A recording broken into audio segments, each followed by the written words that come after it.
अस्सलाम वालेकुम रहमतुल्लाहि व बरकातुहू। Dear students of class 7th, आज का जो हमारा टॉपिक है वो है changing land forms of earth. Chapter number 3 है ये। तो इसमें सबसे पहले आता है ये इंडोजीनिक फोर्सेस। जो फोर्स होते हैं हमारे अर्थ को जो इम्पैक्ट करते हैं, इफ़ेक्ट करते हैं, तो उनको हम पढ़ेंगे आज। तो सबसे पहले मैं आपको बताऊं कि जो अर्थ के जो फोर्स होते हैं वो दो तरह के होते हैं। पहले वो फोर्सेस, तो पहले मैं आपको बताऊं कि ये अर्थ जो हमारी अर्थ है, क्या ये कंटिन्यूसली स्टैटिक है, यानी कि इस पे कोई चेंज आती है कि नहीं आती है। तो हम सबको पता है कि हमारी अर्थ जो है ये स्टैटिक नहीं है। जब से ये बनी है तब से आज तक कंटिन्यूसली इस पर चेंजेस होते आ रही हैं। तो कुछ चेंज ज़मीन के ऊपर और कुछ ज़मीन के अंदर से होती है, रोनमा होती हैं। तो जो चेंज ज़मीन के ऊपरी हिस्से पर, यानी कि क्रस्ट के ऊपर से जो चेंज नुमाया होती है, इनको हम, और जो फोर्सेस वो चेंज क्रिएट करते हैं, इनको हम एक्सोजेनिक फोर्सेस कहते हैं। और जो फोर्सेस जो चेंज ज़मीन के ऊपर आती हैं लेकिन इनको क्रिएट करने वाली ताकतें हैं, फोर्स हैं, वो ज़मीन के अंदर से आती हैं, उनको हम इंडोजेनिक फोर्सेस कहते हैं।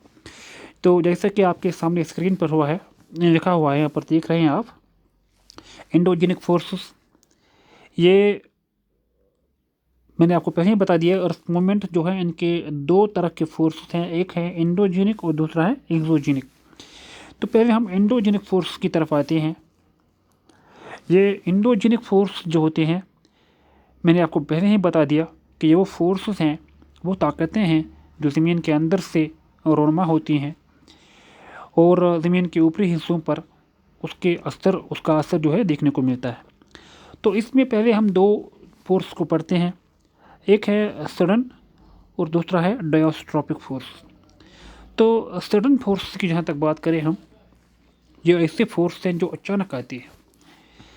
जिस तरफ से मैं आपको दिखा रहा हूँ, इसमें अर्थक्वेक्स आते हैं, वॉल्केनिक इरप्शन या वॉल्केनो आते हैं, और लैंडस्लाइड्स आते हैं। ये कुछ ऐसी फोर्सेस हैं जो अचानक से नमूदार होते हैं, इनका कोई टाइम नहीं होता है। अर्थक्वेक कब आएगा इसमें इसके बारे में पता नहीं है। वॉल्केनिक इरप्शन कब होगा पता नहीं। लैंडस्लाइडिंग कब होगी पता नहीं। तो ये कुछ ऐसे फोर्स हैं इनको हम इंडोजेनिक फोर्स कहते हैं। तो दूसरी तरफ से अगर हम देखेंगे डायस्ट्रॉपिक फोर्स, तो ये डायस्ट्रॉपिक फोर्स जो होते हैं ये बहुत आहिस्ता आहिस्ता, यानी कि ये सडन नहीं होते हैं, बल्कि ये बहुत इतने आहिस्ता से काम करते हैं कि हमें पता ही नहीं चलता कि इनका काम करने का जो तरीका है बहुत आहिस्ता है। मैं आपको इनको हम बिल्डिंग फोर्सेस भी कहते हैं। फॉर एग्जाम्पल माउंटेन बिल्डिंग जो होती है, जो पहाड़ जो है ये कंटिन्यूसली बिल्ड अप होते जा रहे हैं, और इसके लिए मिलियंस ऑफ ईयर्स का टाइम लगता है। कोई 10 दिन 15 दिन या कोई 10 साल 15 साल का टाइम नहीं लगता है, बहुत ज़्यादा टाइम लगता है। तो तो इस तरफ से आपको जो ये इंडोजेनेटिक फोर्सेस जो हैं उसके बारे में आपको अच्छी तरफ से आप पता चल गया। तो अब आगे बढ़ते हैं, जो एक्सोजेनिक फोर्सेस की तरफ आते हैं। ये एक्सोजेनिक फोर्सेस क्या होते हैं, मैंने आपको पहले ही बता दिया कि जो फोर्स ज़मीन के ऊपरी हिस्सों पर रोनमा होते हैं और ज़मीन के ऊपरी हिस्सों पर अपना असर दिखाते हैं, उनको एक्सोजेनिक फोर्सेस या एक्सोजेनेटिक फोर्सेस भी कहते हैं। तो आपको मैं बताऊं कि ज़मीन के ऊपरी हिस्सों में कौन कौन से फोर्सेस काम करते हैं। देखिए, आप देखेंगे रेनफॉल होता है, स्नोफॉल होती है, रेनफॉल होता है, आपको पता है, हम देख रहे हैं, कंटिन्यूसली देख रहे हैं अपने माहौल में। तो रेन फॉलिंग की वजह से क्या होता है, इरोजन होता है, डिपोजिशन होता है ना कि नहीं, ट्रांसपोर्टेशन होता है। जैसा बारिश पड़ती है उसकी वजह से नदी नालों में पानी आता है, तो वो कुछ मटेरियल को अपने साथ कुछ कहीं कहीं पर काटता है, कहीं पर उसको अपने साथ फिर लेके जाता है, और कहीं पर इसको डिपॉजिट करता है।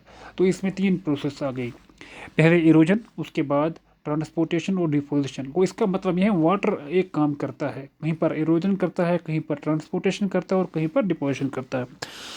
और इसी तरह से ये काम जो रीजनल काम ये रिवर भी करता है, यानी कि वाटर विंड भी ही कम करता है।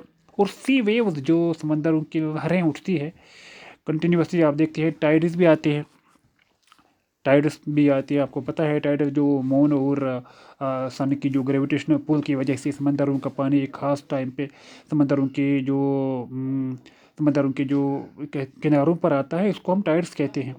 तो ये टाइड मोमेंट उसकी वजह से भी, और ग्लेशियर भी होती है, ठीक है, ये स्नो माउंटेन्स। तो मुझे पूरा यकीन है आपको आज का टॉपिक पसंद आ गया होगा। Thank you very much.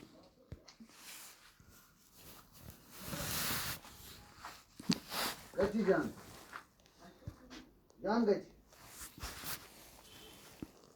ये कौन सा